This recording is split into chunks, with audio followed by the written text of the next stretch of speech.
En aquel tiempo, Jesús iba caminando de ciudad en ciudad y de pueblo en pueblo, predicando la buena noticia del reino de Dios.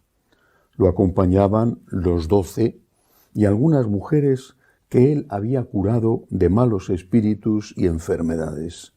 María la Magdalena, de la que habían salido 7 demonios. Juana, mujer de Cusa, intendente de Herodes. Susana y otras muchas que le ayudaban con sus bienes. Palabra del Señor. Gloria a ti, Señor Jesús. Hay evangelios que parece que enseñan menos cosas que otros, pero en cambio las cosas que enseñan son realmente importantes. Por ejemplo, este fragmento del Evangelio de San Lucas que acabo de leer. Primero, Jesús va caminando, dice, de ciudad en ciudad, de pueblo en pueblo, evangelizando. Era su primera misión. El tiempo que duró su vida pública era su primera misión, evangelizar. Nos está dejando una enseñanza. Es verdad que de tanto en tanto curaba a alguien, incluso casos muy excepcionales, multiplicaba panes y peces, pero su misión era evangelizar. No conviene olvidarlo para recordar cuál es la primera misión de la Iglesia, la primera misión del sacerdote, evangelizar.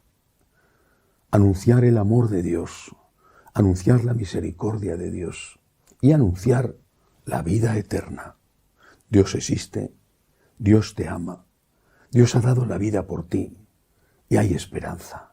La muerte no es el final.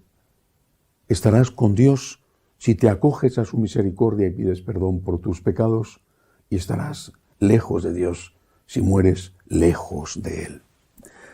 Luego nos da un detalle este fragmento del Evangelio de San Lucas. Dice que les acompañaban algunas mujeres. Cita el nombre de algunas de ellas, porque termina diciendo y otras muchas. Es decir, iban los 12 y muchas mujeres, otras muchas mujeres.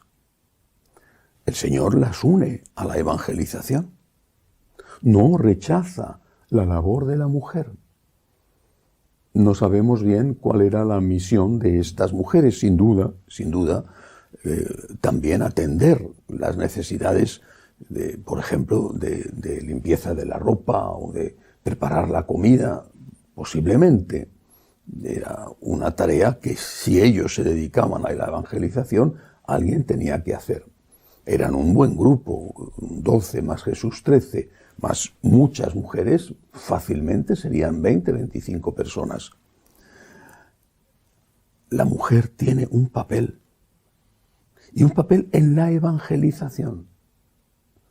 No solamente en la asistencia y en la caridad, tiene un papel en la evangelización. Por ejemplo, la transmisión de la fe en el hogar, que no es exclusivo ni excluyente de la mujer, como si el esposo no tuviera una parte de responsabilidad en eso.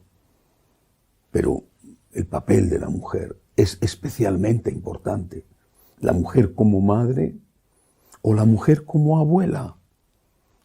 No es, repito, que el hombre pueda olvidarse de esta obligación, pero el papel de la mujer es extraordinariamente importante y no únicamente en la familia. ¿Cuántas mujeres están evangelizando en la Iglesia, por ejemplo, siendo catequistas en sus parroquias o en las comunidades? Son muchísimas. Me atrevo a decir que al menos en lo que yo conozco, ignoro cómo es la cuestión, por ejemplo, en África, pero en Europa o en Latinoamérica, son la mayoría. La mayoría de los catequistas son mujeres. Por lo tanto, la mujer tiene un papel que no va a ser el papel del sacerdote. Jesús, que gustaba de ser acompañado por mujeres, en la última cena, que quizá, no lo sé, ellas ayudaron a preparar, En la última cena él no las nombra sacerdotisas. Distingue entre los 12 y las mujeres. Pero las mujeres tienen un papel extraordinario, fundamental en la evangelización. Pienso en algunas grandes mujeres que están canonizadas, y desde luego hay muchísimas que forman parte de los santos anónimos, y que son y fueron y marcaron la historia y la historia de la Iglesia muchísimo más que los hombres que tenían cargos jerárquicos de su época. Una Santa Teresa de Jesús ha sido más importante para la Iglesia que muchos obispos, arzobispos y cardenales, incluso papas de aquella misma época. La mujer tiene un papel en la evangelización importantísimo. Es a una mujer, María Magdalena, a quien Jesús se le aparece primero y le da el encargo de que diga a los apóstoles que él ha resucitado. Otro detalle de este evangelio. Dice que estas mujeres, entre ellas había una que manejaba dinero. Dice que Juana, la mujer de Cusa, era el intendente de Herodes, es decir, su marido era el administrador del rey.